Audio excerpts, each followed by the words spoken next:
যাদের মন সবসময় অস্থির, কোনোভাবেই মনে শান্তি আসছে না, ঘরেও শান্তি নেই, নানানভাবে মনটা উথাল পাথাল হয়ে রয়েছে, তাদের জন্য 22শে জুন 2025 রোববার অম্বুবাচীর প্রবৃত্তি থেকে শুরু করে 25শে জুন 2025 বুধবার অম্বুবাচীর নিবৃত্তি পর্যন্ত একটি দুর্লভ সুযোগ রয়েছে।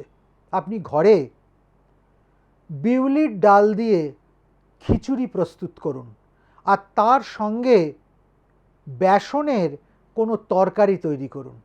এই খিচুড়ি এবং বেসনের ওই তরকারি দুটোকে একটা মাটির পাত্রের ভেতরে নিয়ে একসঙ্গে নেবেন, যাতে ওগুলো মাখামাখি হয়ে যায়।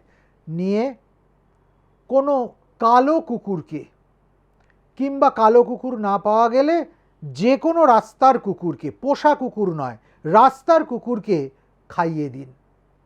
দেখুন, অম্বুবাচীর মধ্যে যে কটা দিন সন্ধ্যা পাওয়া যাচ্ছে বা রাত্রি পাওয়া যাচ্ছে, সে কটা দিন যদি প্রতিদিন এই কাজটা করতে পারেন, আপনার মনের শক্তি বাড়বে, শান্তি আসবে, মানসিকভাবে আপনি দৃঢ়চেতা হয়ে উঠতে পারবেন। অথচ এই সামান্য একটু আয়াস করলেই এত কিছু আপনার মিলতে পারে। অতএব যারা অতিরিক্ত জানতে চান, তাদের জন্য লিঙ্কের নাম্বার খোলা রইল, সেখানে যোগ করে আপনারা অন্যান্য বিষয় সম্পর্কে আরও ডিটেলসে জানতে পারেন।